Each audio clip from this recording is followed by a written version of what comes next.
예, 안녕하세요. 저는 삼화회계원의 여영수 회계사입니다. 글로벌 연수사업 사업비 정산 교육이라고 제목이 있는데요. 주로 이제 길라잡에 있는 내용을 위주로 이제 설명드리게 될 것 같습니다. 예. 기본 업무 체계는 먼저 이제 코이카 연수기관과 그 연수경비 기준을 보신 다음에 그 연수경비를 편성을 하셔야 되겠습니다. 그래서 초안을 작성을 하시면 코옥스와 회계법인의 컨설팅 서비스를 받으셔가지고 검토를 받으셔야 되는데, 검토는 코옥스가 1차 검토를 하고 코이카가 2차 검토를 통해 가지고 확정이 됩니다. 확정이 된 이후에 위탁 약정 체결이 되고, 체결된 이후에 연수경비의 최대 90%까지 경비를 청구하실 수가 있습니다. 경비의 집행은 사실은 연수 기간이 1주, 2주 굉장히 짧은 기간에 이루어지지만 그 준비 기간이 상당히 깁니다. 한 3개월 정도 필요한데, 그때 과정을 모두 포함해 가지고 연수 경비가 집행이 되기 때문에 그 부분에 대한 수시로 그 문의를 지금 하실 필요가 있는 거고요. 또 이제 경비 정산은 연수가 종료된 이후에 1개월 내에 그 증빙과 함께 회계부의 자료를 내셔야 됩니다. 그러면 그 자료를 갖고 저희가 검토를 하고 코이카한테 그 정산 결과를 제출한 이후에 코이카에서 공문을 내리면 그 실질적으로 받아가야 될 잔액 혹은 반납해야 될 금액이 결정되면 절차가 끝나는 것이다, 이렇게 보시면 되겠습니다. 회계법인에서는 연수 종료 7일 전에 그 안내 메일을 드리게 되겠습니다. 그래서 연수 종료 전에 어떤 리마인드성 메일을 드리게 되고 그것을 받고 처리를 하시면 되겠습니다. 그리고 증빙은 그 플로우에 업로드 하셔도 되고 하시고 동시에 우편으로 회계법인에 제출하는 그런 과정이 필요하게 되겠습니다. 연수경비 운영에 대한 설명을 좀 더 드려야 될 것 같은데요. 그 연수경비 편성에서는 일단은 부가세가 포함되어 있는 겁니다. 그래서 모든 비용에는 부가세를 포함해서 예산을 편성을 해야 된다. 이게 가장 중요하고요. 또 한 가지는 연수경비는 집행경비와 연수기간 그 코이카 집행경비와 연수기간 집행경비로 구분이 된다. 그래서 코이카가 써야 될 돈 그리고 연수기관이 써야 될 돈이 따로 있습니다. 그래서 그거를 조정을 하셔야 되는 거고, 또 연수경비 전용이 있는데, 전용이라는 얘기가 돈을 쓰다가 이제 예산과 달리 써야 될 필요가 있을 경우에 그걸 조정하는 과정이지 않겠습니까? 그래서 그 전용을 할 때 코이카의 승인을 받아야 된다. 근데 자율 전용이 되는 부분도 있습니다. 그래서 자율 전용이 되는 부분에 한해서는 50% 범위 내에서 세 과목에서 왔다 갔다 할 수 있는데, 굉장히 좀 복잡한 부분이 있기 때문에 아무리 작은 금액이라도 그 코이카의 승인을 받고 그 전용 그 보고서를 내는 게 필요하다, 이런 점을 말씀을 드리겠습니다. 단 이제 비정산 항목은 전용이 불가하다, 그런 말씀을 드리겠습니다. 연수 경비 요청 지급은 아까 제가 말씀드렸고요. 전체 예산의 90%까지 청구를 할 수가 있습니다. 예비비를 제외를 하고요. 그리고 집행을 할 경우에는 그 증빙을 하나하나 이제 챙겨가지고 내셔야 되는데, 여기서 제가 말씀드리고 싶은 거는 인원수 기준으로 편성이 되는 게 있습니다. 인원수 기준이 편성이 되는 경우에는 인원이 만약에 중간에 줄었다, 중도에 뭐 이렇게 돌아가시는 분들이 있거든요. 그러니까 다시 뭐 어떤 상황이 발생을 해가지고 연수 인원이 줄었을 경우에는 거기에 맞게 한도가 줄은 상태에서 청구가 가능하다. 그리고 마지막으로 이제 그 환율 문제가 나오는데, 이거는 이제 현지 연수의 경우에 환율 문제가 나오겠죠. 환율 문제가 나왔을 경우에 그 시중 환율보다 5% 이상 변동했을 경우에는 재경비로 처리를 하고, 또 5% 이상의 경우에는 예비비로 처리한다. 환율이 아무리 올라왔다고 하더라도 전체 예산 그를 초과해서 청구하실 수는 없다. 그 얘기를 제가 들을 수밖에 없습니다. 네, 그리고 연수 경비는 별도의 그 분리된 그 통장에서 사용을 하셔야 되고, 부득이 연수 기관에서 우리는 통장 분리가 안 된다 했을 경우에는 공통 통장을 사용하되 어떤 그 사유를 써서 지금 내야 된다, 그런 말씀을 드리겠습니다.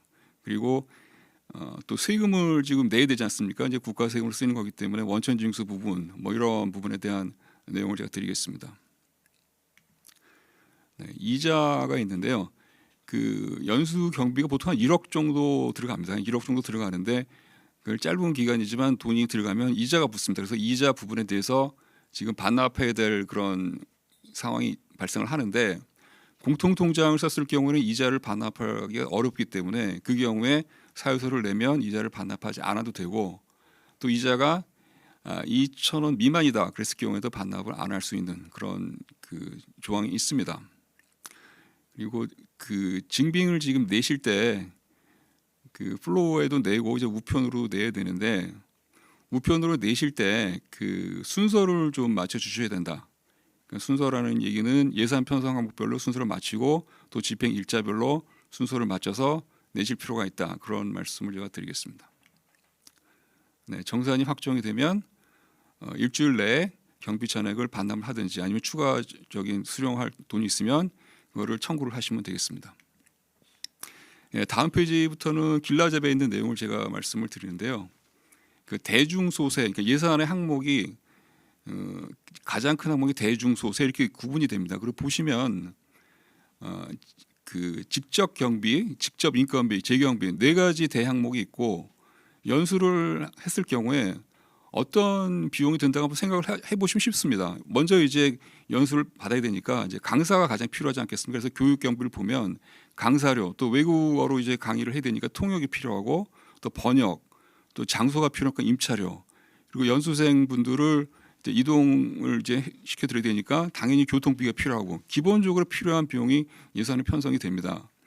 그리고 이분들이 이제 해외에서 지금 오시는 부분이 있기 때문에 당연히 이제 항공료가 필요하고 또 한국에서 체류하시는 기간에 주무실 뭐 숙박비, 그다음에 뭐 식비 이런 게 이제 필요하게 되는 거죠.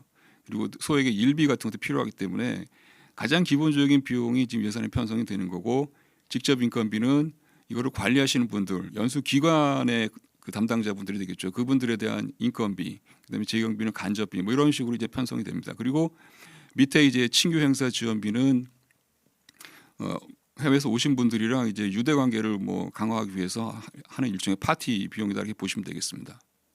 그 항공료와 친교 행사 경비 중 환영 행사비는 코이크가 집행한다 그런 특성이 있습니다. 네, 그 직접 인건비부터 간략하게 설명을 드리겠습니다. 이미 이제 코웍스에서 이제 설명을 드렸다고 제가 알고 있기 때문에 뭐 디테일한 설명을 제가 다시 드리지는 않겠습니다. 그래서 작년에 저희가 정산을 하면서 눈에 띄었던 부분 그리고 이제 이거를 좀 놓치지 말으셨으면 좋은 부분 그 부분을 위주로 말씀드리겠습니다.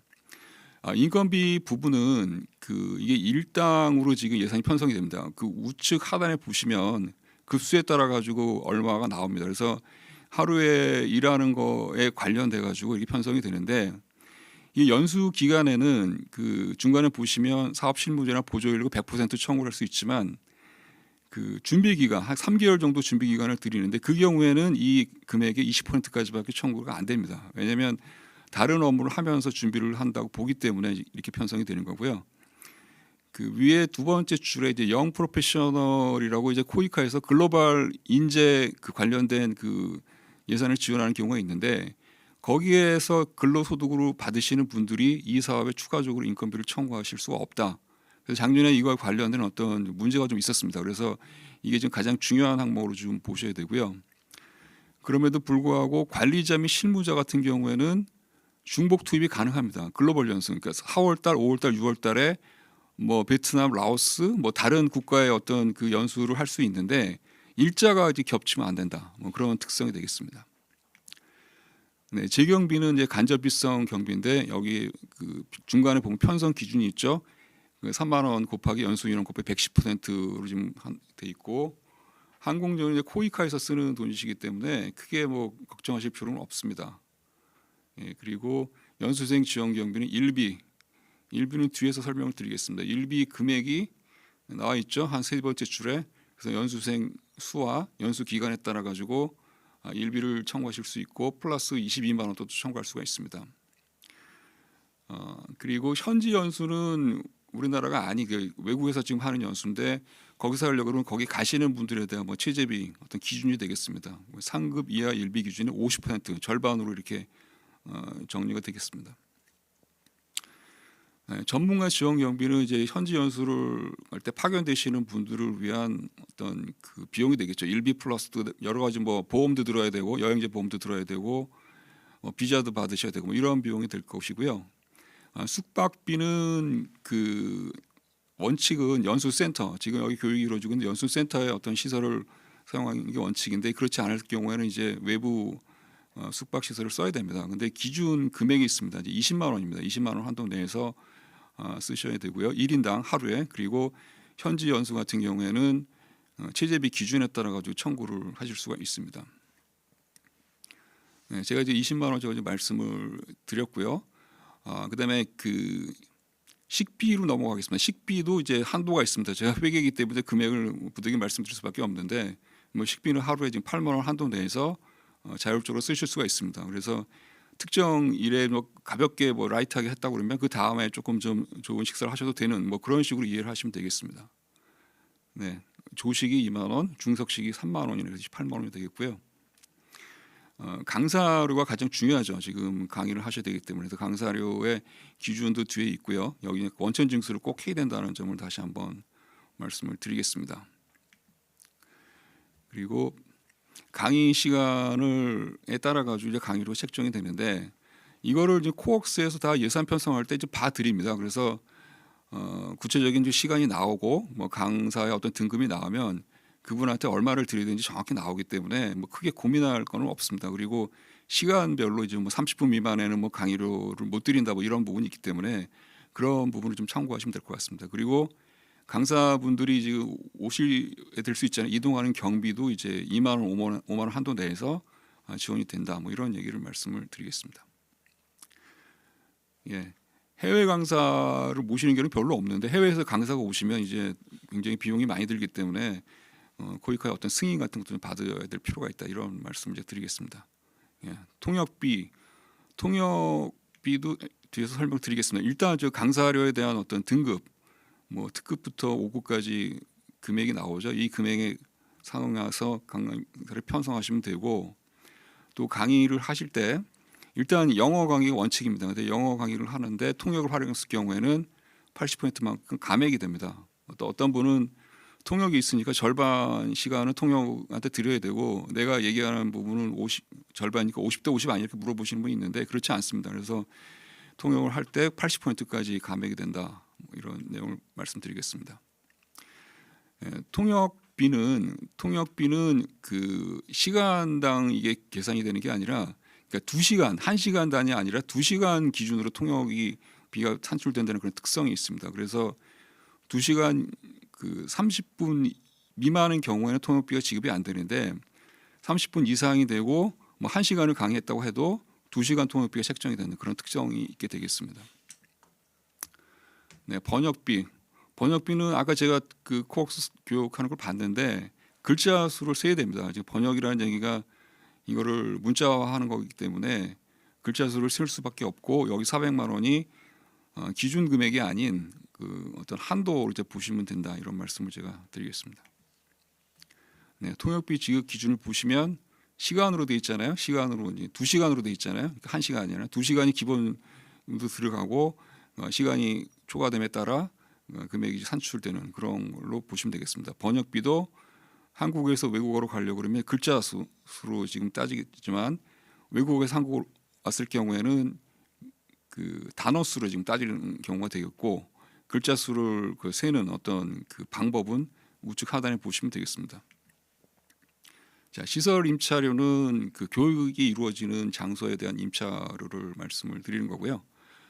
여기 이제 비교 견적서도 필요하다 이런 내용이 나와 있습니다.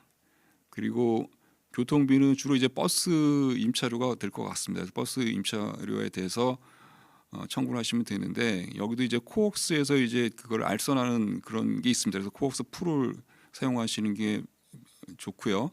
그다음에 현지 가수 같은 경우에는 1인당 100불까지만 좀 한도가 됩니다. 그리고 교육활동 경비는 주로 이제 뭐 가이드 같은 경우가 있거든요. 그 주말 같은 경우는 이제 문화 탐방이기 때문에 어떤 저기 다른 외부로 좀 나갈 수가 있는데 그때 이제 가이드가 들어갔을 경우에 이 비용으로 쓰실 수가 있는 겁니다. 그리고 가이드 기준은 보시는 바 같고요. 또 이거는 비정산한 겁니다. 돈을 그냥 드리는 거지 드리고 정산을 안 하는 거지 실제로 가이드한테 얼마를 드는지 증빙까지 보는 건 아니다. 그런 말씀을 드리겠습니다.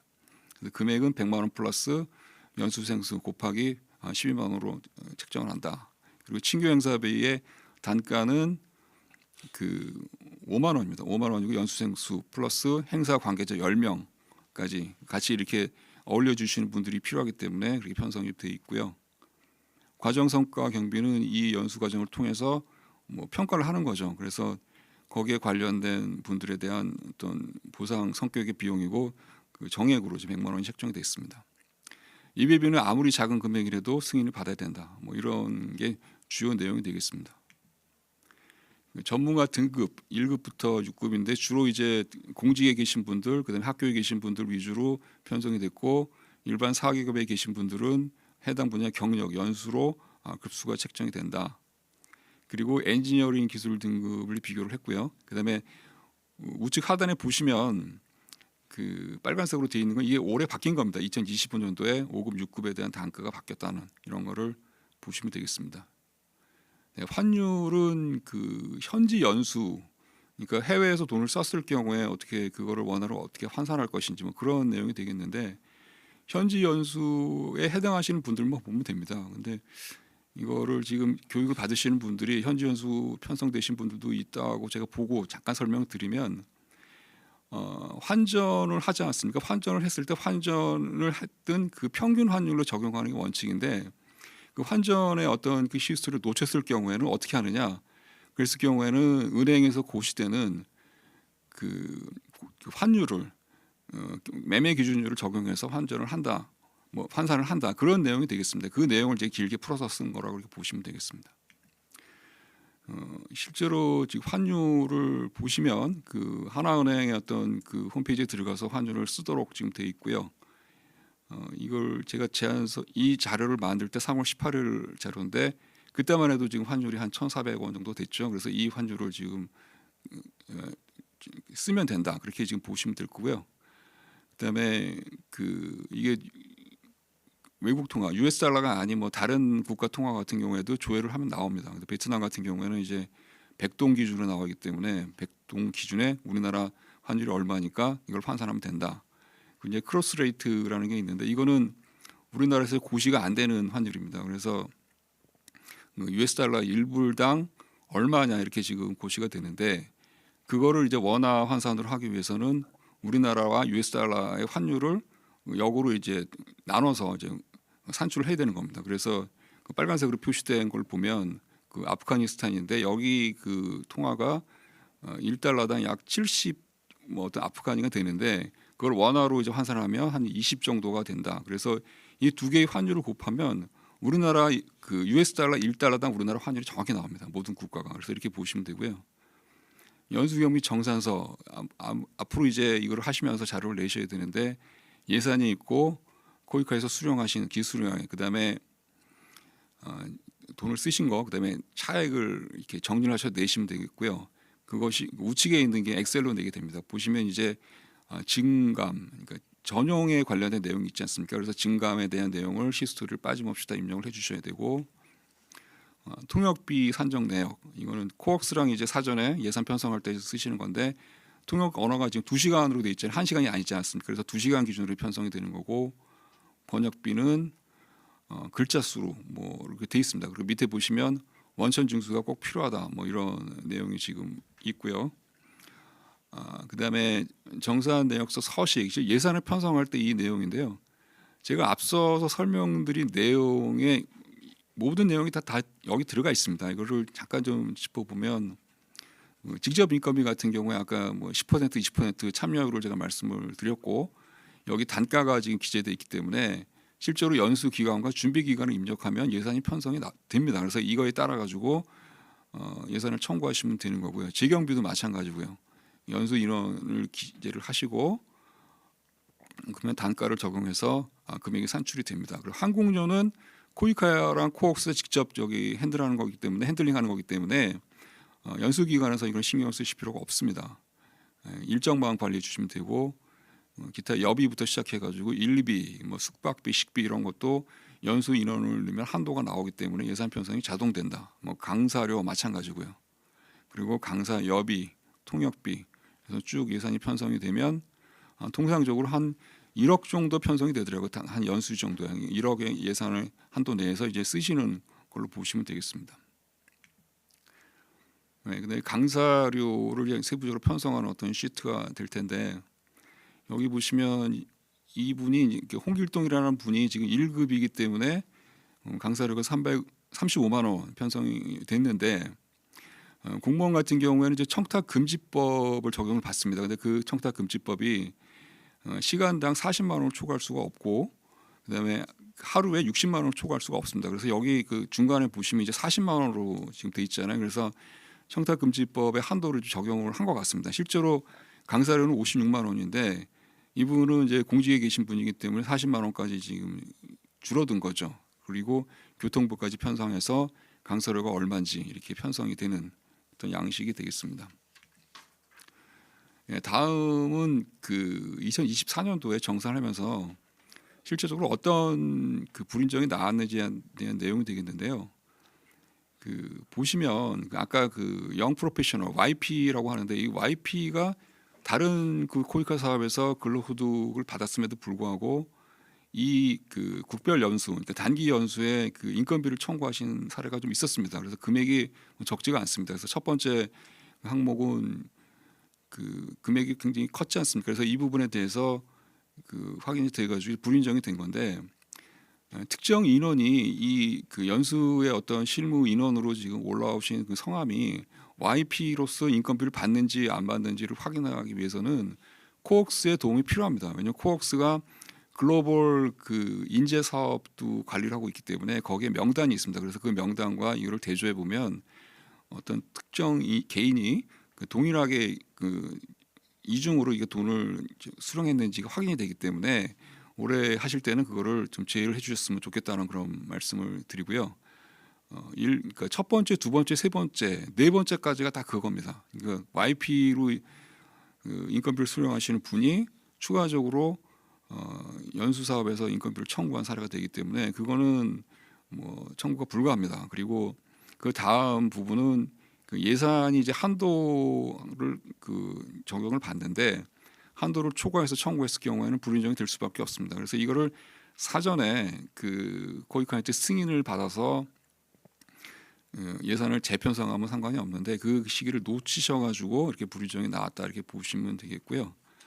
그 다음에 좀 특이한 사항이 이제 교육활동 경비 계획 예산의 추가 집행이다. 그러니까 이거는 교육을 사실 수행하는 게 연수 기간인데 연수 기간이 아닌 어떤 제3의 기관한테 그 일을 맡긴 겁니다. 그러니까 일부를 하도급을 준 거기 때문에 하도급을 줄 수 없는 그 규정이 있어가지고 이게 불인정이 됐다 이렇게 보시면 되겠고요.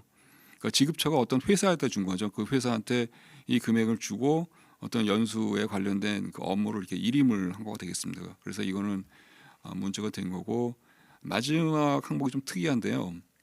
그 버스 운송업체를 이제 선임을 하면 되는데 그걸 직접 하지 않고 중간에 어떤 알선 대행 업체를 썼습니다. 그런데 그 알선 대행 업체가 정식 사업장에 있는 그 업체가 아니라 사업장이 없는 어떤 개인 사업자를 통해 가지고 그러니까 페이퍼만 있는 회사를 통해 가지고 알선을 했기 때문에 이게 그 이중 지급이 아니냐 이런 얘기가 나왔습니다. 그래서 이 부분에 대해서 알선 수수료에 해당하는 부분이 이제 불인정된 그런 사례가 있었습니다. 그리고 그 다국가 연수에서 지금 불인정이 나온 거는 이제 식대 관련된 내용인데 노쇼라고 있잖아요. 예약을 했는데 그 식당에 가지 못한 경우 그러면 노쇼가 됐을 경우에는 그거를 캔슬해가지고 뭐 캔슬 그 피만 내고 끝내면 되는데 그 캔슬을 못한 겁니다. 그래서 그 비용을 그 내야 될 수밖에 없던 상황이었는데 그 비용을 낸 거 플러스 식대를 또 청구를 했으니까 이중이 된 거죠. 그러니까 그 식당 입장에서는 재료 준비하고 하다 보니까 그 관련된 비용을 다 청구하게 된 거고 그 부분에 대해서 이제 이중 청구가 돼가지고 불인정이 된 거고 또 이제 그 과정성과 경비가 사실은 뭐 식대랑 관련이 없는 부분인데 그거를 이제 커피 쿠폰을 신청하신 사례가 있었습니다. 그래서 그 부분을 불인정이 됐다 이렇게 지금 말씀을 드리겠습니다. 그래서 2023년도에는 주로 그 자율 전용이 허용되지 않는 예산 초과, 그리고 연수기관 담당자 투입한 한도 최대 2명까지만 되는데 그걸 초과했을 경우에 이런 그 불인정이 나왔는데, 2024년도에는 아까 YP 관련된 부분이잖아요. 그거는 정산 징빙의 어떤 표시가 안 되기 때문에 그 징빙에 서류상 드러나지 않는 이면에서 연수경비를 청구하는 사례가 있었다. 뭐 이런 부분을 이제 말씀을 드리겠습니다. 그리고 뭐 대행 수수료 청구, 이 대행 수수료라는 건 상당히 좀 특이한 상황이 있는데, 거래를 직접 안 하고 한번 이제 거쳐가는 그런 청구가 있었기 때문에 그런 거는 좀 안 했으면 좋겠다. 뭐 이런 말씀 제가 드리겠습니다. 네, 거의 다 이제 끝났습니다. 그 FAQ가 이거 말고도 많았었는데, 그 길라잡이를 그냥 물어보시는 거는, 여쭤보는 거는 그냥 저희가 답변을 했는데, 그렇지 않고 그 꼭 알아야 될 부분을 제가 좀 말씀을 드리겠습니다. 이게 보통 비영리법인입니다. 우리 회사는 비영리법인이기 때문에 세금계산을 발행할 수가 없습니다. 이렇게 말씀하신 분들이 많은데 그렇지가 않습니다. 그 비영리법인도 그 코이카 연수사업 같은 경우에는 세금계산을 발행을 하셔야 되고요. 세금계산을 발행하실 수 없는 그 기관은 면세사업자, 사업자 등록증상 면세사업자로만 된 업체만 그 발행할 수 없는 거고, 일반 그 다른 업체들은 모두 다 그 연수 경비를 청구할 때 세금계산을 발행을 해야 된다. 그 말씀을 제가 꼭 드리고 싶습니다. 이 질문 상당히 많이 받았습니다. 그래서 헷갈리시는 부분이 있는 것 같고요. 그 FAQ 한 4가지 정도만 올렸는데, 그 원천 징수할 때 이거를 쪼개시면 안 되죠. 그 같은 나라에 뭐 한 20만 원을 받으셨는데 이거를 세금을 안 내기 위해서 쪼개를 물어보셨는데 그거 안 된다고 제가 말씀을 좀 드렸고요. 또 선금으로 돈을 안 받으시는 분도 있더라고요. 90%를 보통 하는데 안 받았을 경우에는 안 받았다고 내시면 되는 거고요. 그다음에 그 세 번째는 제가 조금 전 설명드렸습니다. 그래서 그 비영리법인이라고 그 세금계산을 발행 안 하는 게 아니다. 그 말씀을 드리고요. 그 마지막은 이제 병원입니다. 병원 같은 경우에는 대부분 비영리법인인 건 맞는데, 비영리법인이면서 면세사업자라고 생각을 하고 계시는데 그렇지가 않습니다. 그 대학병원 그 사업자 등록을 잘 보시면 그분들이 면세사업자로 되는 게 아니라 법인사업자로 되어 있습니다. 그래서 대학병원도 연수를 했을 경우에는 그 코이카한테 대금을 청구할 때는 세금계산을 발행해야지 우리가 대학병원이기 때문에 세금 발행할 수 없다, 이렇게 얘기하시기는 좀 어렵다. 그런 말씀을 제가 드리겠습니다. 네, 저는 뭐 드리고 싶은 말씀 다 드렸고요. 예. 어떻게 질의가 있으면 제가 답장을 드리겠습니다. 예, 없습니다. 예, 자, 읽어볼까요? 연수생 지원 경비, 강사료, 통번역비 등 현금으로 지급되는 경비에서 발생하는 부가세 10%는 연수기간 재경비 처리가 맞네요. 예, 아주 좋은 질문 감사합니다. 제가 질문 드린 거를 정확히 짚으셨는데, 예, 그렇게 이해를 하실 수밖에 없습니다. 예, 맞습니다. 예.